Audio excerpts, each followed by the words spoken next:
Përshëndetje, mirë se vini në analizë. Sot do të fokusohemi në forumin veror të Davosit, I cili është mbajtur nga 24 deri më 26 qershor në qytetin verior Tianjin të Kinës, me pjesëmarrjen e 1800 pjesëmarrësve nga gjithë bota, ndër të cilët 144 figura të larta politike, ndër këta edhe kryetar shtetesh, por edhe ministra të niveleve të ndryshme, por edhe përfaqësues të bizneseve më të mëdha në botë. Tema e si vjetme e këtij forumi është sipërmarrja për një epokë të re. Unë sot për të folur për forumin veror të Davosit kam të ftuar ekspertin e ekonomisë, gazetarin e njohur Bardhi Sejdarasi. Bardhi, faleminderit që jeni në studion ton për të folur për këtë ngjarje e cila në fakt është një ngjarje e rëndësishme për sa I përket ekonomisë globale në tërësi, por nga ana tjetër është edhe takimi I 16, siç quhet, vjetori kampionëve të rinj të Forumit Ekonomik Botror. Një temë kjo sipërmarrja për një epokë të re. Edhe fushat kryesore të diskutimit sigurisht që janë ekonomia botrore, në mënyrë të veçantë në panele do të flitet edhe për ekonominë kineze,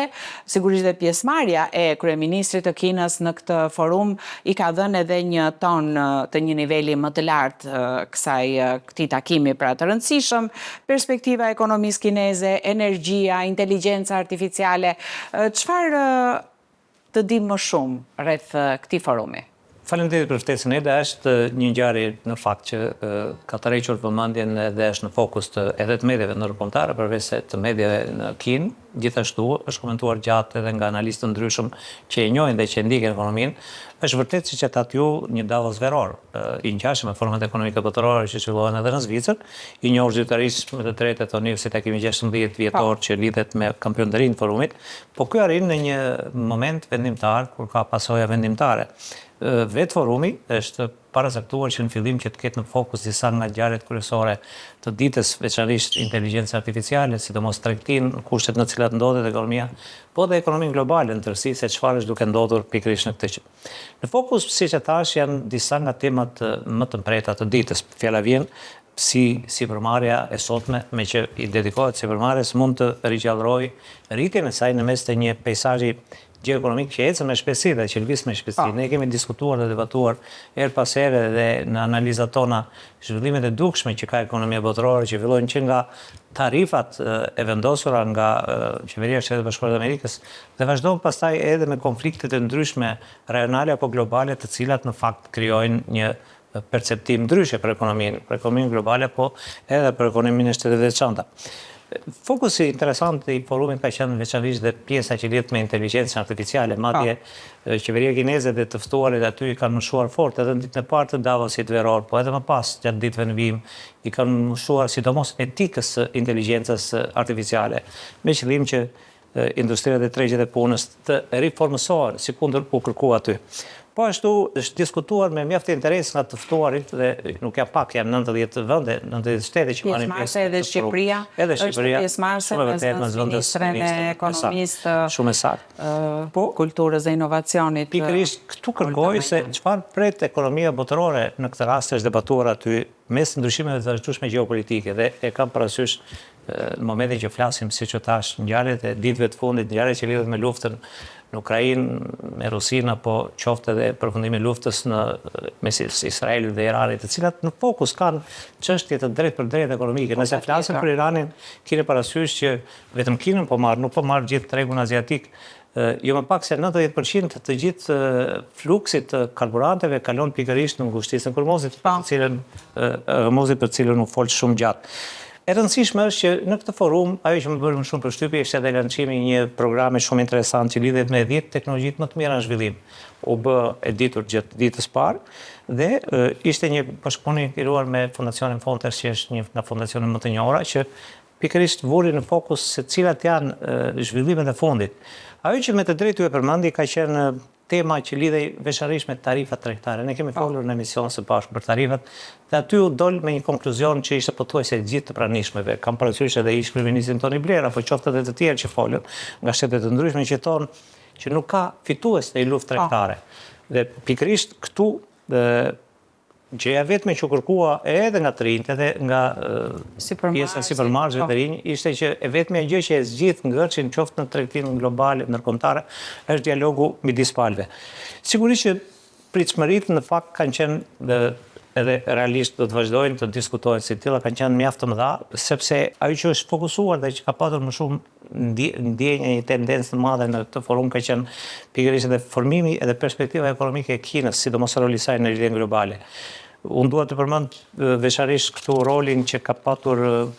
edhe i kam nxjerrë të dhënat e sakta që lidhen me pjesëmarrjen e kryeministrit. Po, edhe unë do doja të ndalesha pak te ky aspekt Bardi, sepse ishte pjesëmarrja e kryeministrit të Kinës Li Qiande në fjalën që ai mbajti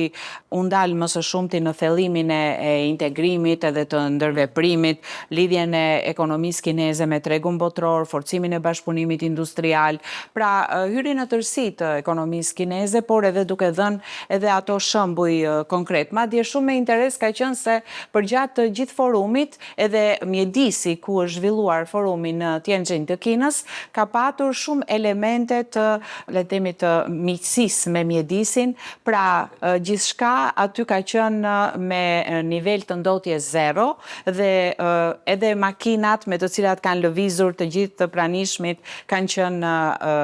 ekologjike, në të kohë edhe ka pasur zero emetime të karbonit. Pra, të gjitha këto elemente që janë diskutuar në forum kanë marrë edhe një formë konkrete nëpërmjet paneleve të organizimit inteligjencës artificiale, pra të ftuarit i kishin shumë të prekshme se si një ekonomi në të ardhmen e afërt mund të zhvillohet me emetime zero të dioksidit të karbonit, me kursime të energjisë fosile dhe të gjitha këto pra ishin vërtet shumë interesante. Edhe ju keni drejt që fokusojnë të kjo, sepse në momentin që flet për një perspektivë apo flet për një debat, se ky është edhe një dialog i realizuar në summit, është më mirë kur shikon në terrenin konkret ato që kërkon në mënyrë teorike po them. Unë thesova sepse aty ka qenë mjaft e rëndësishme pjesëmarrja e kryeministit kinez. Ditën e parë të forumit ai përmendi që Kina është një fuqi ekonomike që po zhvillohet, është vendi i dytë në botë tashmë, po zhvillohet mbi themelët forta të një fuqie prodhuese, kundër përmendi kryeministri, dhe është e gatshme që të ndihmojë, thot kryeministri, për të përballuar vështirësitë dhe sfidat me të cilat përballet ekonomia globale. Duke folur për ekonominë kineze drejt për drejt, kryeministri u fokusua në një çështje që sot është e mpret dhe ne kemi diskutuar dhe së bashku, që ka të bëjë me rritjen e konsumit. Kina mendon që rritja ekonomike e atij shteti, ruajtja e këtij tagri prej 5 apo 5.4% që u arrit në 4 muajt e parë të vitit,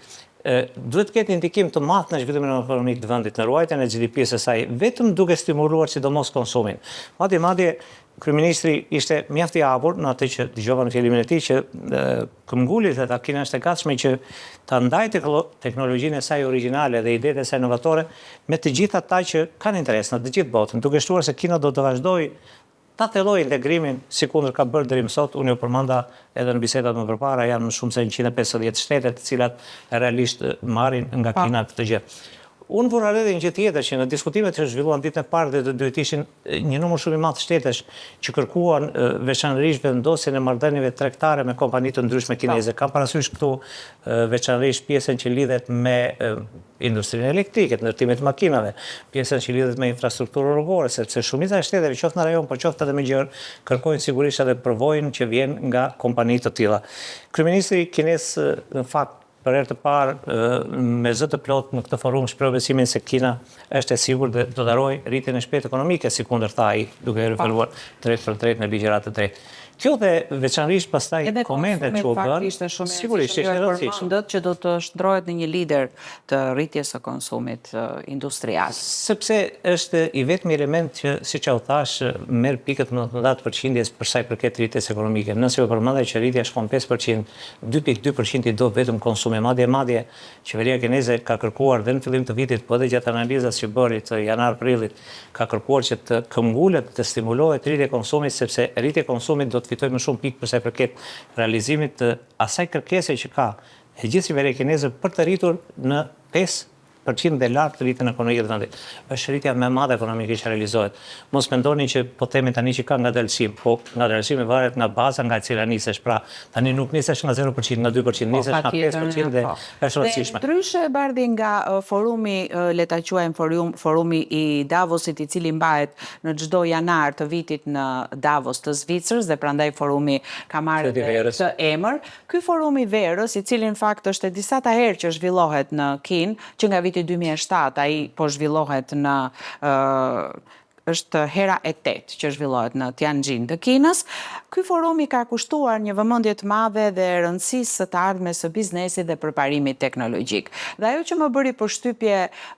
sidomos edhe në ditën e parë të hapjes punimeve, ishte se presidenti i Forumit Ekonomik Botror Boris Brende u shpreh se jam relativisht optimist për ekonominë kineze, si në planin afatmesëm ashtu dhe në planin afatgjatë. Kina po kalon nga prodhimi i mallrave në më shumë shërbime dhe tregti digjitale dhe në të njëjtën kohë ju e përmendët në fjalën tuaj pjesëmarrjen e ish kryeministrit britanik Tony Blair, i cili e përshkroi Kinën se ndoshta thot në historinë më të jashtëzakonshme ndodhet momentalisht të transformimit të saj në dekadat e fundit dhe Tony Blair u bëri një thirrje vendeve që të kërkojnë mirëkuptim të mbeten të angazhuara me Kinën në vend që ta izolojnë atë. Kjo është e vërtetë. Madje në momentin që përmendëm kryeministin kinez, një nga shprehjet e tij apo një nga thirrjet e tij ishte që ftoi edhe një herë kompani të ndryshme ndërkombëtare të ishin pjesë e industrisë kineze, ekonomisë kineze, me qëllim që jo vetëm të përfitonin nga kjo ekonomi, si kundër me të drejtë përmendi kryeministri i Anglisë, por edhe të sillen vlerë të shtuar në këtë ekonomi. Dhe ju thash që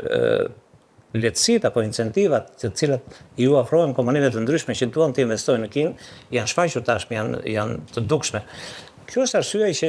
ritmet e rritjes ekonomike të Kinës janë të tilla, sepse duke hapur rrugën e investimeve të huaja të reja, duke hapur rrugën e zhvillimit inovativ, duke bërë Kinën një nga industritë më të fuqishme të gjelbërta në botë. Kina tashmë është vendi i parë në botë për sa përket prodhimit të makinave elektrike. Po qoftë edhe duke ndikuar tek rritja e rolit ekonomik të Kinës, si kundër u përmend në Davosin e verës në këto ditë që përmendëm, këto e bëjnë jo vetëm një shtet që zhvillohet ekonomikisht vetë, por ndihmon shumë dhe në zhvillimin rajonal dhe botëror. Kina tani ka tendencën jo vetëm thjesht të zhvillohet si ekonomi, jo vetëm thjesht të arrijë tagrin e saj të vendosur me vendimet e saj politike, po edhe me analizat që janë bërë, por të ketë mundësi të ndihmojë e gjithë rajonin. Tendenca është që sa pak të varfër, aq më mirë është për rajonin dhe për vetë Kinën. Dhe unë e di që pikërisht qëndrueshmëria që lidhet me tranzicionin e gjelbër, investimet e huaja direkte, investimet e tjera në më shumë se 150 shtete me të cilët ka marrëdhënie ekonomia kineze, do të vazhdojnë të stimulojnë rritjen e ekonomisë kineze jo thjesht për të qëndruar në vendin e dytë, po madje sikur se thotë Banka Botërore, për të arritur diku nga viti 2030 edhe si përfuqi, si vendi i parë në botë si ekonomi. Ndërkohë ky forum në fakt është shërben dhe si një platformë, ashtu siç e thatë edhe ju, sepse aty janë të gjitha kompanitë më të mëdha kineze pjesëmarrëse, në panele janë rreth 44 panele që u zhvilluan përgjatë forumit dhe nga ana tjetër sigurisht ka dhe vendimmarrës, siç janë ministrat e këtyre vendeve pjesëmarrës apo kryeministra apo ish kryeministra, të cilët janë edhe në krye të mendimit, le të themi, të ekonomisë globale, të think tankeve, të cilat zhvillohen her pas here. Dhe ndërkohë, ashtu siç e përmenda, në këtë forum veror të Davosit ka dhe prani shqiptare, është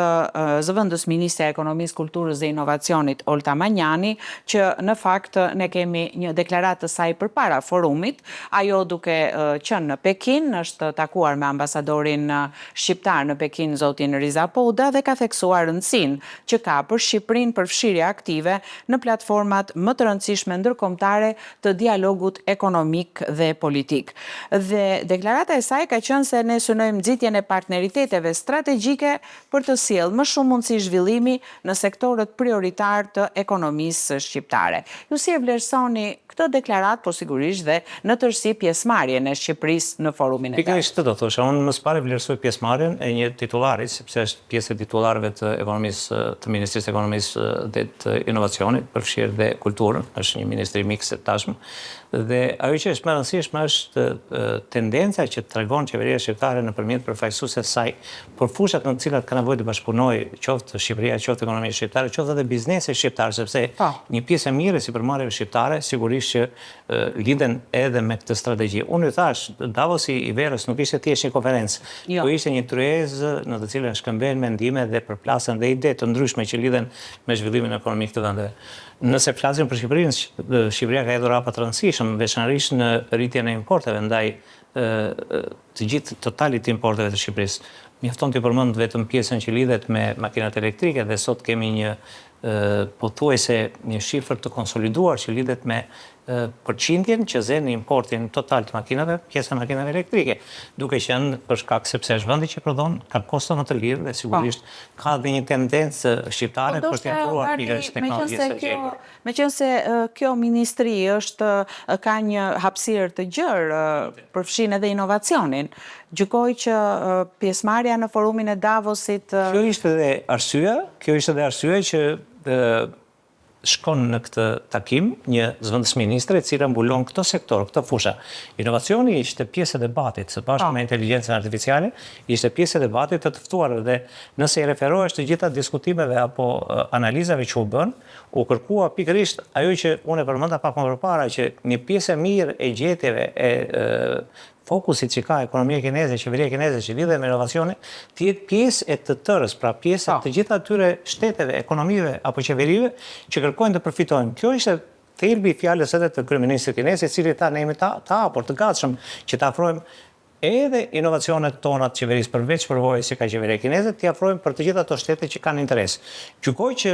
duke qenë ekonomia e dytë e botës, duke qenë se ka një pjesë të rëndësishme që lidhet, siç u thash, me inteligjencën artificiale, me pjesën e infrastrukturës, me pjesën e inovacionit që është bërë thelbësor tani në shtetin e Kinës, shtetet përfitojnë, bizneset përfitojnë dhe kjo është dhe arsyeja më e madhe që unë e vlerësoj që debatoni për Davosin e verës, sepse në fundit është një event, është një ngjarje e cila jo vetëm thjesht që ka pjesëmarrje në mbi 1800 veta, 90 shteteve, po ka një këmbim të hapur të mendimeve, ka një debat të hapur që lidhet jo vetëm me rolin që ka. Edhe Davosi,